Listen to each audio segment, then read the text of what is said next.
Bonjour les amis. Quelques paroles sur la fête de Hanouka, la fête de lumière. Cette année, comme j'ai dit la semaine dernière, vraiment ça tombe sur le même jour.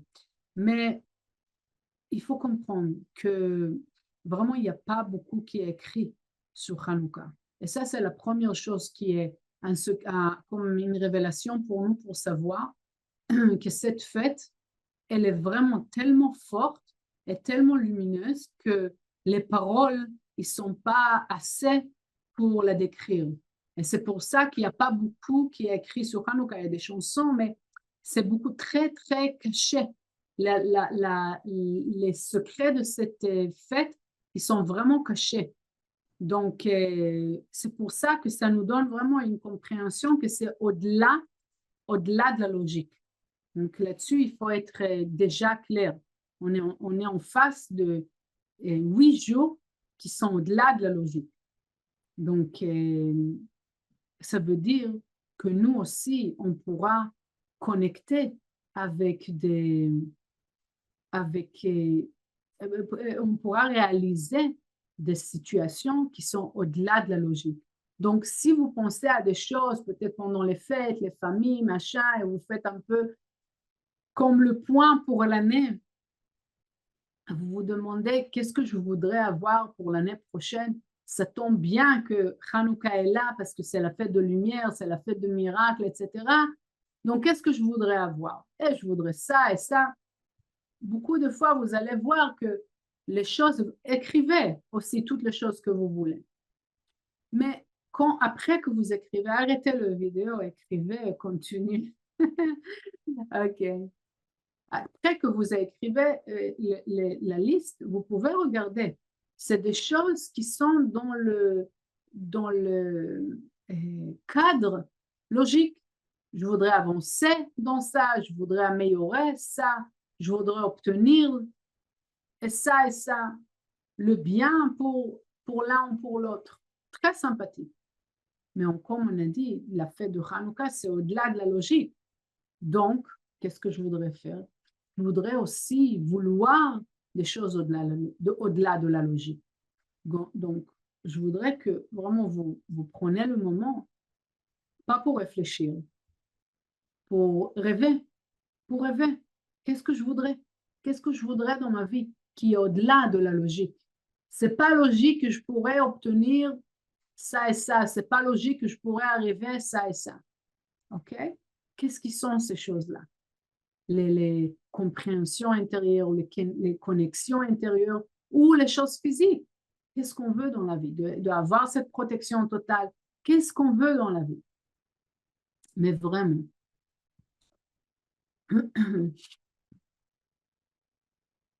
on continue encore à comprendre encore des parties. Si cette énergie elle est tellement forte, elle fait en sorte que ça réveille la vraie lumière qu'on a à l'intérieur de nous. Cette lumière, et quand vous allez allumer les bougies, je pense que vous allez recevoir aussi une vidéo comment allumer les bougies. Quand vous allez allumer les bougies, quand vous allez rester en face des bougies, à quoi ça sert? C'est pour faire encore une cérémonie, c'est pour faire encore comme encore un tekes, comme quelque chose d'extérieur de nous-mêmes. Non. Les bougies, elle a la partie noire et la partie allumée, n'est-ce pas? C'est comme notre vie. On a des moments qui sont noirs, mais c'est ça qui tient aussi la lumière, n'est-ce pas? Et c'est avec ça, avec ces bougies-là, et avec ces actions qu'on va faire. C'est pas encore comment on appelle ça, et un truc technique qu'on est en train de faire, et c'est vraiment une technologie. Qu'on va être assis en face de ces lumières, on veut que ça allume et que ça réveille le vrai sens de qui on est. Cette lumière que le monde ne peut pas se dépasser parce que la lumière de chacun d'entre nous est importante. En plus que ça, comment ça se fait qu'un petit armée, il a pu il a pu devenir plus fort, oui, que toute une armée très grande et très puissante, parce qu'il savait que la lumière que chacun tient à l'intérieur d'eux, c'est exactement ce que le monde a besoin. Nous tous, on a cette lumière, mais ça dépend. Est-ce qu'on va être conscient de ça ou on va, ah, c'est pas grave, je vais continuer à aller faire les courses, aller au travail, tatati, tatata. Oui, faire les choses de tous les jours.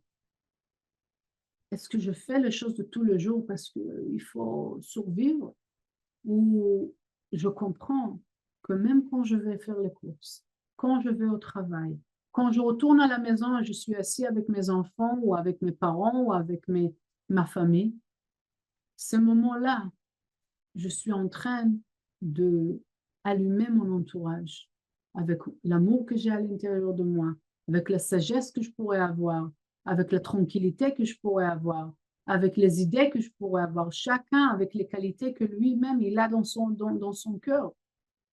Mais il faut que je sois conscient qu'à l'intérieur de moi, il y a la lumière qui est nécessaire pour mon entourage. C'est ici, c'est pas ailleurs. La faute qu'on fait, qu'on cherche tout le temps ailleurs, dehors de moi. Qui va me régler les problèmes? C'est le docteur ou je sais pas, ou le grand prof ou quelqu'un d'autre. Pourquoi on lit le Zohar, vous pensez? Pourquoi on étudie la Kabbalah? Pour que la Kabbalah nous fixe la vie? Non, mes amis. On étudie la Kabbalah ou on lit le Zohar pour réveiller la force qu'on a à l'intérieur de nous, pour réactiver la force de notre âme. Parce que la vérité, on a tout à l'intérieur de nous. Maintenant, pour la majorité des gens, c'est endormi. Ils ont une puissance totale. On peut se guérir par soi-même. On peut créer, bouger des montagnes. C'est possible. Mais cette force, beaucoup de fois, elle est endormie. Ou, beaucoup de fois, on croit à d'autres forces. Qu'il y a une autre force qui va m'activer. Il y a une autre force qui va me contrôler. Et c'est là qu'on ouvre. On ouvre notre vie pour tomber dans un très grand piège. Le piège de l'obscurité. Encore une fois, la fête de Hanouka, c'est au-delà de la logique. On est là et on est en train d'allumer les bougies, faire la méditation en face de la Hanoukia et tout, pas pour faire encore une cérémonie, non. On est là pour rallumer, pour réactiver, pour se rappeler de la force immense que chacun d'entre nous, on a à l'intérieur de nous. Et quand on est conscient de cette lumière infinie, c'est là qu'on peut créer un muraille de protection autour de nous. C'est là qu'on peut éclairer notre entourage avec l'amour qu'on a à l'intérieur de nous, avec la certitude qu'on a à l'intérieur de nous, chacun avec la force centrale que lui, il a. OK? C'est pour ça aussi qu'on a besoin de la fête de Hanouka, parce que ça nous aide à réactiver ça, à se rappeler de la vraie force qu'on a à l'intérieur. Et même s'il y aura un très grand défi qui va se mettre en face de nous, si c'est pendant cette période-là ou l'année prochaine, on sera assez fort. Pourquoi? Parce qu'on a rallumé la force, encore une fois, qui a déjà existé à l'intérieur de nous. Regardez, l'année prochaine, c'est 2025. Exactement le 25 qui démarre la fête de Hanouka. La première bougie, dans la première bougie que vous allez allumer, quand il y a une seule bougie, c'est ça qui centre toute la force. C'est le germe de toute la fête qu'on injecte pour toute l'année prochaine. Donc, soyez conscients de ça quand vous allumez la première bougie, mais aussi quand vous allumez les prochaines bougies les 7 prochains jours, OK? Et jusqu'à la fin que vous avez la complétude des 8 bougies. C'est quoi 8? l'infini, la force de l'infini, la force qui est au-delà de ce monde physique, c'est la force de Bina. Donc, on a vraiment une fête ou une fenêtre dans le temps de ces 8 jours-là qui sont tellement puissants. Ratez pas ça, même si vous êtes avec la famille ou vous êtes en train de voyager ou quoi, prenez-vous votre petite Hanoukia, faites l'action, connectez avec ça, avec des bougies que vous avez. Le plus important, c'est faire la connexion, avoir la conscience de rallumer la force que vous avez à l'intérieur de vous. Et de la même manière, après que vous avez pu faire cette connexion-là, aussi connecter avec toutes les choses, toutes les bénédictions que vous voulez dans votre vie, qui sont au-delà de la logique. Parce que comme on a dit, on touche à quelque chose qui est au-delà. Et on veut surtout passer notre vie dans ce domaine, dans cette conscience d'infini, et pas dans ce domaine limité dans notre vie.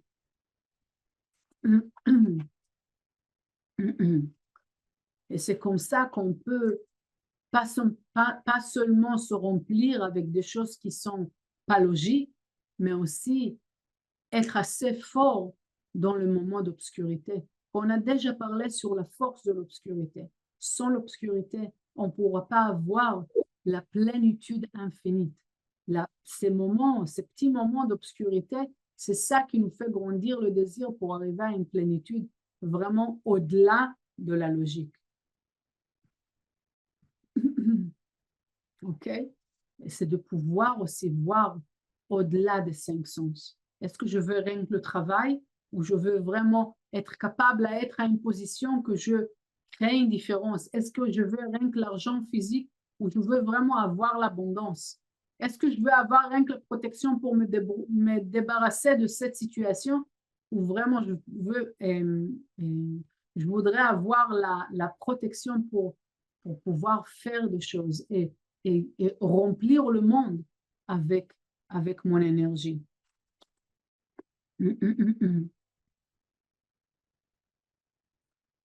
Faire attention pendant cette fête-là. Ne pas croire à votre logique. Toutes les choses qui sont logiques en bien ou qui sont logiques en limitation, ok? Ne croyez pas en ça. Dans cette fête-là, on réveille tout ce qui n'est pas logique. Maintenant, oui, si on parle sur l'histoire, même sur les Maccabées, oui, alors, comme on a dit, ils ont été peu en face d'une très grande armée. Donc, ce n'est pas logique, n'est-ce pas? C'est qu'est-ce qu'on a dit dès le départ.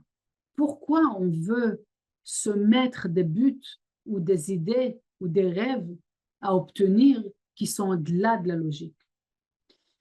C'est parce qu'on veut nous-mêmes se mettre à une situation à être tout le temps affamé par la spiritualité, affamé par la lumière. Pourquoi? Parce que c'est rien comme ça qu'on bouge. Quand on passe des petits pas sympathiques, on bouge à peine. Il n'y a pas grand-chose, on ne fait pas des grands pas dans notre vie, on fait pas on donne pas de nous-mêmes. La parole qui est dite sur les Maccabées, sur cette petite armée, sur les Israélites, qu'est-ce qui est dit? Qu'ils sont été Messirut Nefesh. Ils sont donnés à fond. Qu'est-ce que ça veut dire se donner à fond? Est-ce que chacun d'entre nous, on se sent à se donner à fond pour la lumière? Qu'est-ce qu'on fait exactement pour révéler la lumière? Chaque moment dans la journée, chaque semaine dans notre vie. C'est un autre point. Je veux l'infini. Et c'est la force qu'on va recevoir aussi pendant les 8 jours. Je reçois la force parce que j'ai tellement à donner, je me donne à fond pour réveiller la lumière. Si c'est partager le Zohar, si c'est partager pour le Zohar, si c'est faire la résistance, si c'est sortir de mon confort, tout ça pour faire quoi? Pour pouvoir vraiment toucher à des choses qui sont au-delà de la logique.